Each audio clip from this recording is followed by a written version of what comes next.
ಪ್ರತಿಯೊಬ್ಬ ಜೀವಿಯ ಬಯಕೆ ಏನಿರ್ತದೆ? ಎಲ್ಲರೂ ಜೀವನದಲ್ಲಿ ಏನನ್ನು ಬಯಸ್ತಾರೆ? ಎಲ್ಲರೂ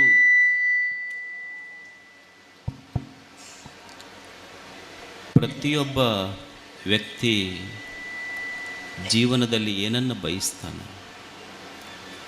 ಯಾವುದರಿಂದ ಒಬ್ಬ ವ್ಯಕ್ತಿಯ ಬದುಕು ಪರಿಪೂರ್ಣ ಆಗ್ತದೆ?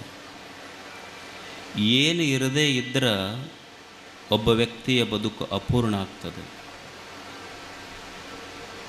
ಏನು ಮನುಷ್ಯನ ಬದುಕಿನ ಬೆಲೆಯನ್ನು ಹೆಚ್ಚಿಸ್ತದೆ? ನೀವು ನೋಡಿ, ಒಂದು ಮನೆ ಕಟ್ಟಿಸ್ತೀರ, ಆ ಮನೆಗೆ ಒಂದು 50 ಲಕ್ಷ ರೂಪಾಯಿ ಖರ್ಚು ಮಾಡಿ ಮನೆ ಕಟ್ಟಿಸ್ತೀರ.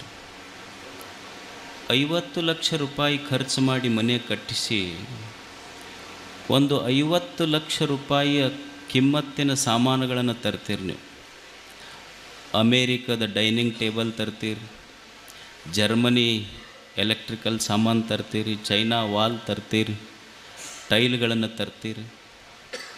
ಇವೆಲ್ಲ ತಂದು sofa set, dining table 50 lakh ರೂಪಾಯಿ ಖರ್ಚು ಮಾಡಿ ಕಟ್ಟಿದ ಮನೆಗೆ 50 ಲಕ್ಷ ರೂಪಾಯಿಯ ಸಾಮಾನುಗಳು ತಂದರೂ ಸಹಿತ ಮನೆ ಖಾಲಿ ಖಾಲಿ ಉಳಿತದೆ, ಮನೆ ತುಂಬೋದಿಲ್ಲ. 50 ಲಕ್ಷ ರೂಪಾಯಿ ಖರ್ಚು ಮಾಡಿ ಕಟ್ಟಿದ ಮನೆಗೆ 50 ಲಕ್ಷ ರೂಪಾಯಿ ಖರ್ಚು ಮಾಡಿ ತಂದ ಸಾಮಾನು ಮನೆ ತುಂಬೋದಿಲ್ಲ. ಆ ಮನೆ ತುಂಬಬೇಕಾದ್ರೆ ಏನೂ ಮಾಡಬೇಕಾಗಿಲ್ಲ, ಸುಮ್ಮನೆ ₹1 ಕೊಟ್ಟು ತಂದ ಮಣ್ಣಿನ ಪಣತಿಯ ದೀಪ ಹಚ್ಚರಿ ಬೆಳಕು ಮನೆ ತುಂಬುತ್ತದೆ ಹೊರತು ವಸ್ತುಗಳ ಮನೆ ತುಂಬ. ವ್ಯಕ್ತಿಯ ಜೀವನ ತುಂಬುವುದು ಸಂಪತ್ತಿನಿಂದ ಜೀವನ ತುಂಬುವುದಿಲ್ಲ, ಸಂತೋಷದಿಂದ ಬದುಕು ತುಂಬುತ್ತದೆ. ಜೀವನದಲ್ಲಿ ಸಂಪತ್ತು ಮುಖ್ಯ ಅಲ್ಲ, ಸಂತೋಷ ಮುಖ್ಯ ಅಷ್ಟೆ. ನಾವೆಲ್ಲರೂ ಸಂತೋಷವಾಗಿರಬೇಕು. ನಾವೆಲ್ಲರ ಬಯಕೆ ಏನು ಅಂದರೆ ನಾವು ಸಂತೋಷವಾಗಿರಬೇಕು. ನಮ್ಮ ಜೀವನದಲ್ಲಿ ನಾವು ಗೆಲುವನ್ನು ಸಾಧಿಸಬೇಕು. ಗೆಲುವಿನ ಬಯಕೆ ಎಲ್ಲರದಿದೆ. ನಾವೆಲ್ಲ ಗುಡಿ ಗುಂಡಾರಗಳಿಗೆ ಹೋಗ್ತೀವಿ. ದೇವರ ಹತ್ತಿರ ಹೋಗಿ ನಾವು ನನಗೆ ಸೋಲಾಗಲಿ ದುಃಖ ಆಗಲಿ ಅಂತ ಕಾಯಿ ಒಡಿಸ್ತೀವಿ? ಇಲ್ಲ. ದೇವರ ಹತ್ತಿರ ಹೋಗಿ ಬೇಡಿಕೊಳ್ಳುವುದು, ಭಗವಂತನೇ ನನ್ನ ಜೀವನದಲ್ಲಿ ಗೆಲುವಾಗಲಿ. ಇವತ್ತು ನೀವು ಸೆಮಿನಾರ್ಗಳನ್ನು ಕಂಡಕ್ಟ್ ಮಾಡ್ತೀರಿ, ಎದಕ್ಕೆ? ಹೌ ಟು ವಿನ್, ಹೇಗೆ ಗೆಲುವನ್ನು ಸಾಧಿಸಬೇಕು. ಅದು ವ್ಯಾಪಾರವಿರಲಿ, ಉದ್ಯೋಗವೂ ಇರಲಿ, ಗೆಲುವನ್ನು ಸಾಧಿಸಬೇಕಲ್ಲ ಜೀವನದಲ್ಲಿ. ನೀವು ಮನೆ ಶಾಂತಿ ಮಾಡಿಸ್ತೀರಿ, ಜ್ಯೋತಿಷಿಗಳ ಹತ್ರ ಹೋಗ್ತೀರಿ, ಎದಕ್ಕೆ ಹೋಗ್ತೀರಾ? ಹೇಗೆ ಮಾಡಿದ್ರೆ ಜೀವನದಲ್ಲಿ ಗೆಲುವನ್ನು ಸಾಧಿಸಬಲ್ಲೆ? ಅಂದರೆ ಜೀವನದಲ್ಲಿ ಎಲ್ಲರ ಬಯಕೆ ಏನು ಅಂದ್ರೆ ನಾನು ಸಂತೋಷವಾಗಿರಬೇಕು, ನಾನು ಜೀವನದಲ್ಲಿ ಗೆಲುವನ್ನು ಸಾಧಿಸಬೇಕು, ನನ್ನದು ಗೆಲುವಿನ ಜೀವನವಾಗಬೇಕೆ ಹೊರತು ಸೋಲಿನ ಜೀವನ ಆಗಬಾರದು. ಇದು ಎಲ್ಲರ ಬಯಕೆ. ಇದು ಎಷ್ಟೇ ಕಷ್ಟಗಳು ಬರಲಿ, ನೋವುಗಳೇ ಇರಲಿ, ನಿರಾಶೆಗಳಿರಲಿ, ಅವುಗಳ ಮಧ್ಯದಲ್ಲಿ ಬದುಕಬೇಕಲ್ಲ.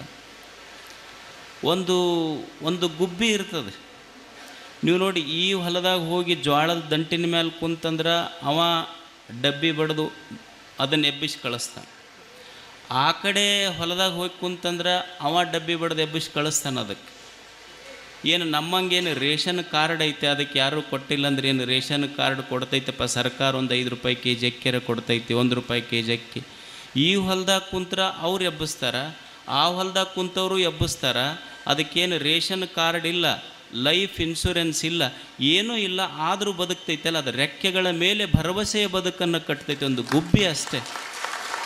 ಅದೇನು ಸಾಲಿಗೆ ಹೋಗಿಲ್ಲ, ಯಾವ ಸೆಮಿನಾರಿಗೆ ಅಟೆಂಡ್ ಆಗಿಲ್ಲ. ಇದು ಭರವಸೆಯ ಬದುಕು. ಎಷ್ಟು ಜನ ಕಣ್ಣಿಲ್ಲಾರ್ದವರು ನಮ್ಮ ಜೀವನನ ಮುಗಿತಪ್ಪ, ಇನ್ನೇನು ಜೀವನ, ನಮಗೆ ಕಣ್ಣಿಲ್ಲ ಅಂದ್ರೆ ಮುಗಿದು ಹೋತಲ್ಲ ಜೀವನ ಅಂತ ಎಷ್ಟು ಜನ ಭಿಕ್ಷುಕರಾಗಿಲ್ಲ ಹೇಳಿ? ನಮಗೆ ಕಣ್ಣ ಇಲ್ಲಾಂದ್ರೆ ಜೀವನನ ಮುಗಿತಿಲ್ಲ ಅಂತ ತಿಳ್ಕೊಂಡು ಎಷ್ಟು ಜನ ಈ ಭೂಮಿಯ ಮೇಲೆ ಭಿಕ್ಷುಕರಾಗ್ಯಾರ. ಆದರೆ ನಮ್ಮ ಮಧ್ಯದಲ್ಲಿ ಒಬ್ಬ ವ್ಯಕ್ತಿ ಇದ್ದ, ಅವನಿಗೆ ಕಣ್ಣೇ ಇರಲಿಲ್ಲ. ನನಗೆ ಕಣ್ಣಿರದಿದ್ರೆ ಏನಾಯ್ತು? ಕಣ್ಣಿರಲಾರ್ದವ್ರಿಗೆ ನಾನು ಕಣ್ಣಾಗಬೇಕಂದ ಪಂಚಾಕ್ಷರಿ ಗವಾಯಿಗಳಾಗಿದ್ದವು. ಇದು ಭರವಸೆಯ ಬದುಕಷ್ಟೆ. ಗೆಲುವೆನೆಂಬ ಭಾಷೆ ಭಕ್ತನದು. ಜಂಬೂ ದ್ವೀಪ ನವಖಂಡ ಪೃಥ್ವಿಯೊಳಗೆ ಕೇಳಿರಯ್ಯ ಎರಡಾಳಿನ ಭಾಷೆ. ಇಲ್ಲಿರುವ 2 ಭಾಷೆಗಳು ನಾವು ಹೇಳ್ತೀವಿ ಕನ್ನಡ, ಇಂಗ್ಲೀಷ್, ಹಿಂದಿ, ಫ್ರೆಂಚ್, 1000 ಭಾಷೆಗಳು ಸುಳ್ಳು, ಭಾಷೆಗಳೆಲ್ಲ ಅಸತ್ಯ. ಆದರೆ ಇರುವ 2 ಭಾಷೆಗಳಂದರೆ ಒಂದು ದೇವನ ಭಾಷೆ, ಇನ್ನೊಂದು ಭಕ್ತನ ಭಾಷೆ. ಈ ಭೂಮಿಯ ಮೇಲೆ ದೇವನ ಭಾಷೆ ಏನು ಅಂದ್ರೆ ನಿನಗೆ ಜನ್ಮ ಕೊಡಿಸಿನಿ ಭೂಮಿ ಮೇಲೆ ಅಂದ್ರೆ ಸಾವಿರಾರು ಕಷ್ಟಗಳನ್ನು ಅದರ ಜೊತೆಗೆ ಕೊಟ್ಟಿನಿ ಅನ್ನೋದು ದೇವನ ಭಾಷೆ. ಕೊಲುವೆನೆಂಬ ಭಾಷೆ ದೇವನದಾದರೆ ಗೆಲುವೆನೆಂಬ ಭಾಷೆ ಭಕ್ತನದು. ನೋಡ ಭಗವಂತನೇ, ನೀನು ಸಾವಿರ ಕಷ್ಟಗಳನ್ನು ನನಗೆ ಕೊಡು. ನಿನ್ನ ಗುಡಿಗೆ ಬರುವುದು ನೀನು ಕೊಟ್ಟ ಕಷ್ಟ, ನೀನು ಕಷ್ಟ ಕೊಡಬೇಡ ಅಂತ ನಿನ್ನ ಗುಡಿಗೆ ಬರುವುದಿಲ್ಲ. ನಾನು ನನ್ನ ಕಷ್ಟಗಳನ್ನು ಪರಿಹಾರ ಮಾಡು ಅಂತ ಕೇಳುವ ಹೇಡಿ ಭಕ್ತನೂ ನಾನಲ್ಲ. ನಿನ್ನ ಗುಡಿಗೆ ಎದಕ್ಕೆ ಬರ್ತೀನಿ ಅಂದ್ರೆ ಕಷ್ಟ ಕೊಡಬೇಡ ಅಂತ ಕೇಳಲಿಕ್ಕೆ ಬರುವುದಿಲ್ಲ. ನೀ ಕೊಡುವ ಕಷ್ಟಗಳನ್ನು ತಾಳಿಕೊಳ್ಳುವ ಸಾಮರ್ಥ್ಯ ಕೊಡುವಂತ ಕೇಳಕ್ಕೆ ಬಂದಿರ್ತೀನಿ. ಇದು ಗೆಲುವಿನ ಭಾಷೆ, ಇದು ಭಕ್ತನ ಭಾಷೆ. ಇದು ಏನು ಬದುಕಿದ್ರೆ ಈ ಭೂಮಿ ಮೇಲೆ ಜನ. ಅಮೇರಿಕಾದೊಳಗೊಂದು ಅರಿಜೋನಾ ಅಂತ ಒಂದು ಪ್ರಾಂತ್ಯ, ಅಲ್ಲಿ ಒಂದು ದಂಪತಿಗಳಿಗೆ ಒಂದು ಮಗು ಹುಟ್ಟಿತು. ಮಕ್ಕಳೆಲ್ಲರಿಗೂ ಹುಟ್ಟುತ್ತವೆ, ಏನು ಆಶ್ಚರ್ಯ ಇಲ್ಲ. ಒಂದು ಆಶ್ಚರ್ಯ ಏನಾಗಿತ್ತು ಅಂದ್ರೆ ಆ ಮಗುವಿಗೆ ಹುಟ್ಟುವಾಗನೇ 2 ಕೈ ಇರಲಿಲ್ಲ. ಆಕೆಗೆ ಜೆಸಿಕಾ ಅಂತ ಹೆಸರಿಟ್ಟರು ಅವ್ರ ತಂದೆ ತಾಯಿ. ಸಣ್ಣ ಮಗು, ಜೆಸಿಕಾ ಕಾಕ್ಸ್ ಆ ಮಗುವಿನ ಹೆಸರು. ಆಕೆಗೆ ಹುಟ್ಟುವಾಗ 2 ಕೈ ಇರಲಿಲ್ಲ. ತಂದೆ ತಾಯಿಗೆ ಚಿಂತೆ ಆಯಿತು, ಸಣ್ಣ ಮಗು ಹುಟ್ಟುವಾಗನೇ 2 ಕೈ ಇಲ್ಲ, ಮುಂದೆ ಏನು ಮಾಡಬೇಕು ಮಗುವಿಗೆ. ಮಗು ಬೆಳೀತಾ ಅದು ಬರೀಲಿಕ್ಕೆ ಶುರು ಮಾಡ್ತು. 2 ಕೈ ಇಲ್ಲ, ಆ ಮಗು ಬರೀಲಿಕ್ಕೆ ಹೇಗೆ ಶುರು ಮಾಡ್ತು ಅಂದ್ರೆ ಕಾಲೊಳಗೆ ಪೆನ್ ಇಟ್ಕೊಂಡು ಬರೀಲಿಕ್ಕೆ ಶುರು ಮಾಡ್ತು. ತಾನ ಸ್ನಾನ ಮಾಡೋದು ಹೆಂಗೆ ಕಲಿತು ಅಂದ್ರೆ ಕಾಲಿನಿಂದನೇ ಜಳಕ ಮಾಡೋದು ಕಲಿತು, ಕಾಲಿನಿಂದನೇ ಚಮಚ ತೊಗೊಂಡು ಉಣ್ಣೋದು ಕಲಿತು, ಕಾಲಿನಿಂದ ಅಕ್ಷರ ಬರೆಯುವುದು ಕಲಿತು, ಕಾಲಿನಿಂದನೇ ಪೇಜ್ ಹೊಳಿಸಿ ಓದುವುದು ಕಲಿತು. ನಿಮಗೆ ಆಶ್ಚರ್ಯ ಅನ್ನಿಸ್ಬೋದು, 10ನೇ ಕ್ಲಾಸ್ ನಮ್ಮಲ್ಲಿ ಅಲ್ಲಿ SSLC ರಿಸಲ್ಟ್ ಬಂದಾಗ 2 ಕೈ ಇಲ್ಲದ ಮಗು ಸಾಲಿಗೆ ಟಾಪ್ ಆಗಿತ್ತು, ಫಸ್ಟ್ ರ್ಯಾಂಕ್ ಬಂದಿದ್ಲ. 2 ಕೈ ಇಲ್ಲ ಆಕೆಗೆ. ಆ ಮಗು ಅಷ್ಟೇ ಬಿಡಲಿಲ್ಲ, 2 ಕೈ ಇಲ್ಲ, ಅದು ಕರಾಟಿಗೆ ಹಚ್ಚದ್ಲಕ್ಕೆ.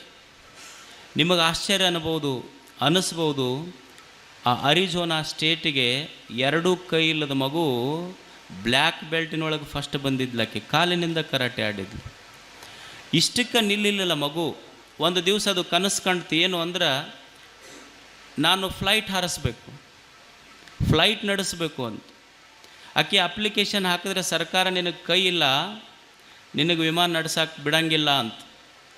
ಆಮೇಲೆ ಕೋರ್ಟಿಗೆ ಹೋಗಿ ಪರ್ಮಿಷನ್ ತಗೊಂಡು, ಆಶ್ಚರ್ಯ ಅನ್ನಿಸ್ಬೋದು, 2 ಕೈ ಇಲ್ಲದೆ ವಿಮಾನ ನಡೆಸಿದ ವಿಶ್ವದ ಮೊದಲ ಮಹಿಳೆ ಜೆಸಿಕಾ ಕಾಕ್ಸ್ ಆಗಿದ್ಲು. ಇದು ಸಾಹಸಿಗರ ಭಾಷೆ. ನೋಡಿ, ಆಕೆ ನಮ್ಮ ಹಾಗೆ ಏನು ಕೈ ಇಲ್ಲ ಅಂದ ಕೂಡಲೇ ಹೋಗಿ ಹೋಮ ಮಾಡಿಸ್ಲಿಲ್ಲ, ಶಾಂತಿ ಮಾಡಿಸ್ಲಿಲ್ಲ, ಜ್ಯೋತಿಷ್ಯ ಕೇಳಲಿಲ್ಲ. ಆಕೆ ಅಂಗೈಯೊಳಗಿನ ರೇಖೆಯನ್ನು ನಂಬಲಿಲ್ಲ, ಮುಂಗೈಯೊಳಗಿನ ಬಲವನ್ನು ನಂಬಿ ಬದುಕಿದ್ಲು. ಇದು ಸಾಹಸಿಗನ ಭಾಷೆ. ನಮಗೆ ಒಂದು ಸ್ವಲ್ಪ ಕನ್ಯಾ ಸಿಗಲಿಲ್ಲ ಅಂದ್ರೆ ಹೋದಿವೆ ಗುಡಿಗೆ, ದೇವರ ಏನು ಮಾಡೋದಪ್ಪ, ಕನ್ಯಾನೇ ಸಿಗುವಲ್ಲ ನಮಗೆ. ನಮ್ಮ ಸಾಹಸದ ಭಾಷೆ ಹೋಗಿ, ಅದು ಹನುಮಂದೇವ್ರ ಗುಡಿಗೆ ಹೋಗಿ ನೋಡಪ್ಪ ಕನ್ಯಾ ಸಿಗುವಲ್ದು, ಏನಾರ ಮಾಡು. ಅವ ಹನುಮಂದೇವ್ರಂದ ಮೊದಲು ಕೆಳಗಿಳಿ ಅಂದ. ಈ ಲಗ್ನ ಆದವ್ರು ಜಗಳ ಬಿಡ್ಸಕ್ಕೆ ಹೋಗಿ, ನಂದ ಲಗ್ನ ಆಗಿಲ್ಲ ಇನ್ನೂ, ನಿನಗೆಲ್ಲಿ ಕನ್ಯಾ ಹುಡುಕಿ ಕೊಡ್ಲ. ಒಬ್ಬ ಕೈ ಇಲ್ಲದ ಮಗುವಿನ ಸಾಹಸದ ಭಾಷೆ ಎಂಥದ್ದು, ನಮ್ಮ ಸೋಲಿನ ಭಾಷೆ ಯಾವ ಕಡೆ. ಅದಕ್ಕೆ ಭೂಮಿಯ ಮೇಲೆ ಮನುಷ್ಯ ಬದುಕಬೇಕಾದ್ರೆ ಸಾಹಸದ ಭಾಷೆ ಇರಬೇಕು, ಗೆಲುವಿನ ಭಾಷೆ ಇರಬೇಕು. ಅದು ಜೀವನವನ್ನು ಕಟ್ಟುತ್ತದೆ. ಗೆಲುವಿನ ಭಾಷೆ ಎಷ್ಟು ಅದ್ಭುತ ಜೀವನದಲ್ಲಿ. ಸಾವಿನ ಸಂದರ್ಭದಲ್ಲಿಯೂ ಸಹಿತ ಉತ್ಸಾಹ ಬಿಡದ ಬದುಕೆಂಥದ್ದು. ಇವತ್ತು ನಾವು 75ನೇ ವರ್ಷದ ಸ್ವಾತಂತ್ರ್ಯೋತ್ಸವವನ್ನು ಆಚರಣೆ ಮಾಡ್ತಾ ಇದ್ದೀವಿ. ನಮಗೆ ಸ್ವಾತಂತ್ರ್ಯ ಬಂದಿದ್ದು ಹೀಗೆ ಬಂದಿದೆ ಏನು? ಇಲ್ಲ. ಸಾವಿರ ಜನ, ಸಾವಿರ ಮಕ್ಕಳು ಇದಕ್ಕಾಗಿ ಪ್ರಾಣ ಕೊಟ್ಟರು.